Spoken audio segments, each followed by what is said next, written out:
Hey everybody, this is Ian O'Byrne. I'm the Multi-Literacies Department Editor for the Journal of Adolescent and Adult Literacy.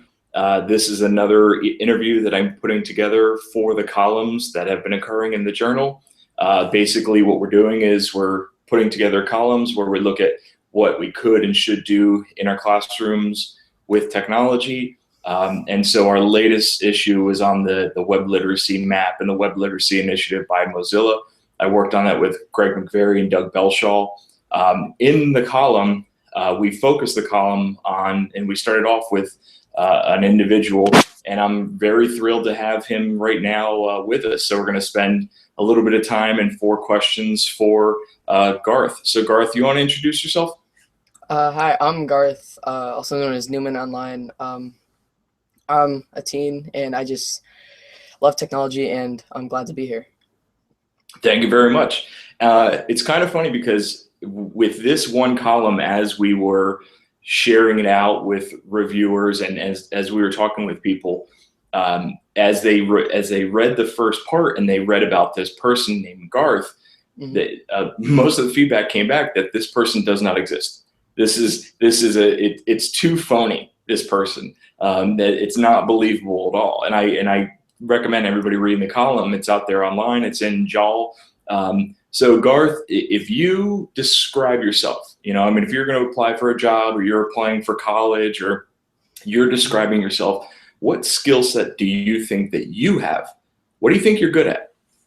Well, if I were to apply for a job or fill out a resume or anything like that, I would probably describe myself as a person who has a passion for technology. I also love video editing and visual effects, graphic design.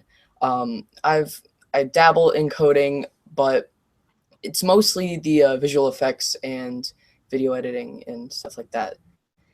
But yeah, I post all this stuff on YouTube and it's really fun. I love it. It's a hobby of mine that I've been doing for a while now, and it's really fun. And yeah. So, I should tell people, that Garth is, I'm a huge fan of Garth and the work that he does. His YouTube channel is incredible. Someday when my YouTube channel grows up, I hope it is just like Garth's. And so he is excellent in terms of video editing, and he does dabble in coding, and he has put together videos for me, videos for my son to learn how to game. How did you learn all this? Like, how did you learn how to edit video like that? Where did you learn how to do all these things? Well, it's all started out when, I'm gonna go way back to when I was really little. Every time we got like a new computer, I would always set it up, even though I was like really little. And then after a while, my sister showed me this site called YouTube, and I just immediately fell in love with it. And I couldn't stop watching videos. And then after a while, I found out gaming, and I started recording myself playing video games and commentating. And then after that, I found these people that were editing video game clips together, and I said I wanted to do that. So I researched and I finally found the program that I wanted to use, and I just started messing around with it. And of course, when I started out, it was pretty bad. I will admit it was bad, but after a while, is it? It is Sony Vegas Pro 12, Which is a pretty tough program to figure out how to use for video editing.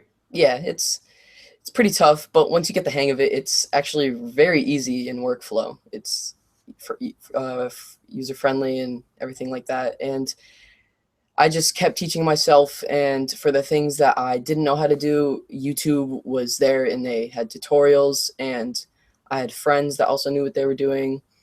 And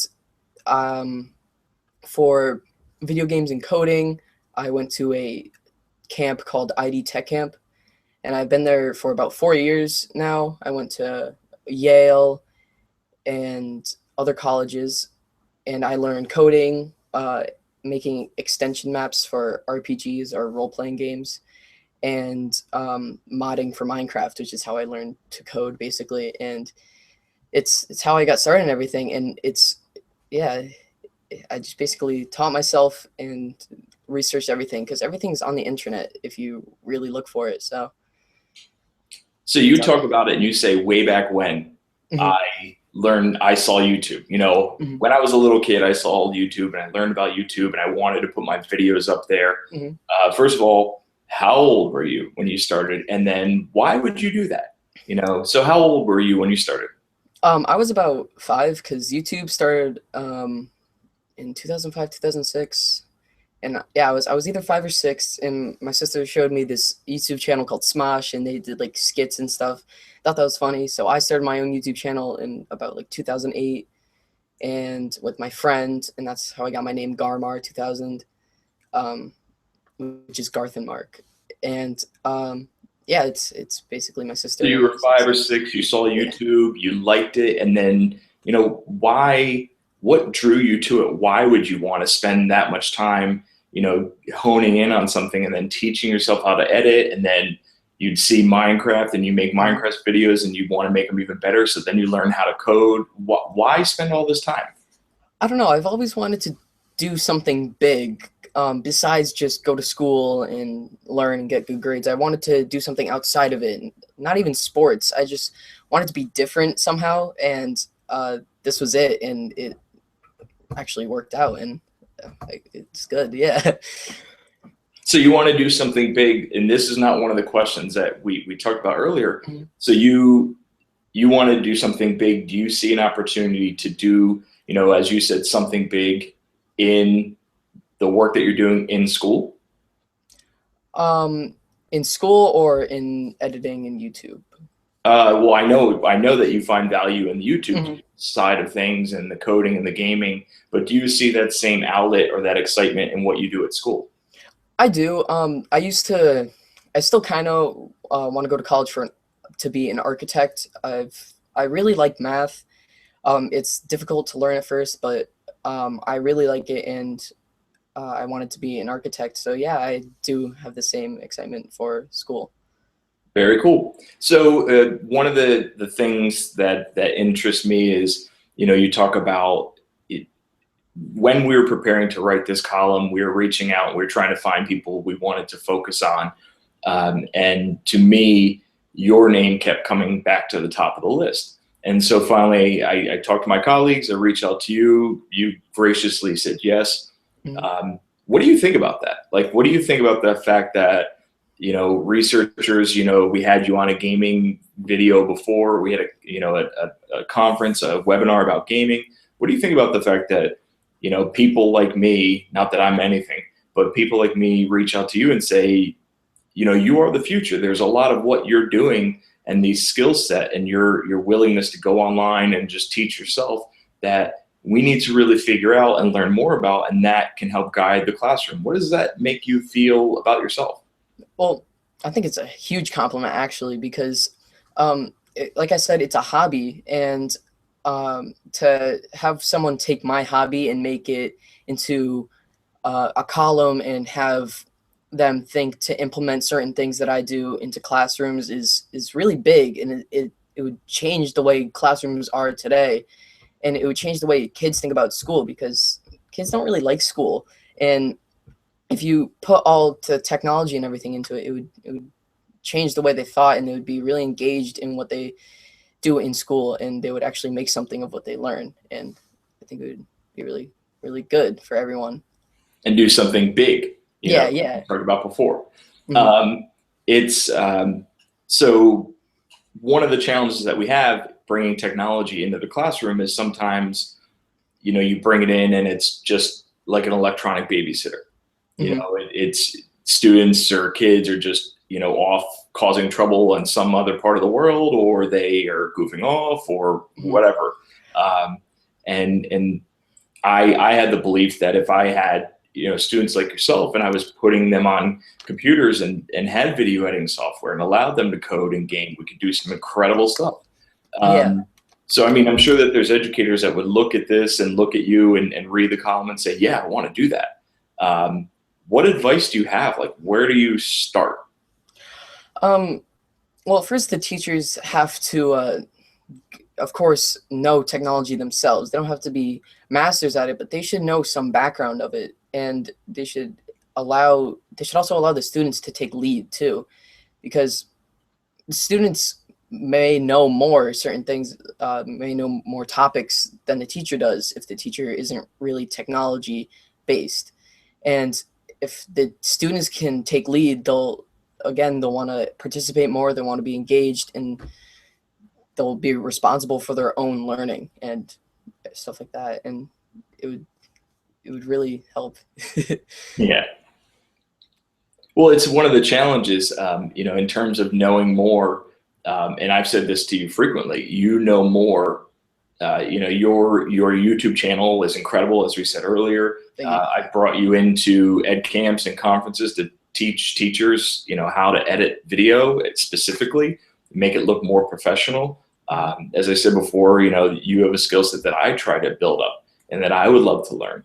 And it's, coding for one. I'm trying to figure out how to code, and that's our next column that we're putting together is on not the one coming out, the one after that is on coding and how do we bring coding into the classroom. Once again, this interview is partnered up and it's paired up with the columns that we have out in the Journal of Adolescent and Adult Literacy. This column specifically was on the Web Literacy Initiative and the Web Literacy Map that we've been working on for the last 2 years under the auspices of Mozilla and the Mozilla communities.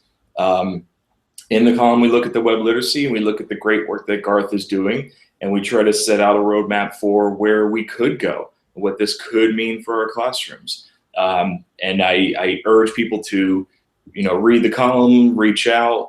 Garth, how do people get in touch with you online? Can they get in touch? What should they do? I'll put contact info in the post, but how do they get in touch with you? Well, one, there's my YouTube channel. There are still YouTube messages, like direct messages in YouTube. They're a little more difficult to get to now, but you can still get to them and you can still contact me through that. I would love seeing people messaging me through that.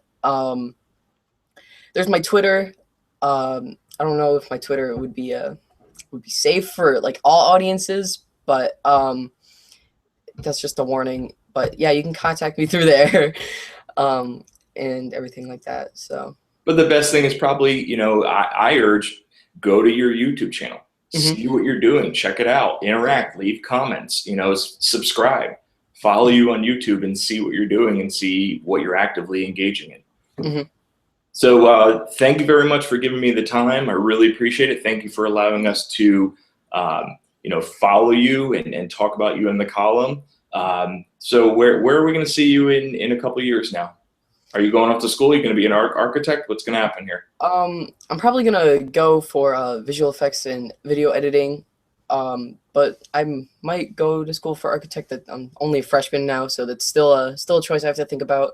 But I do definitely know a group of things that I want to do, so I'm not kind of going in blind. Awesome. I'm still trying to figure out what I want to do when I grow up, so I can't help you. But thank you very much. And if anybody has any comments or questions, leave them in this video. Go visit Garth on his YouTube channel and let us know what you think. Thank you. Thank you.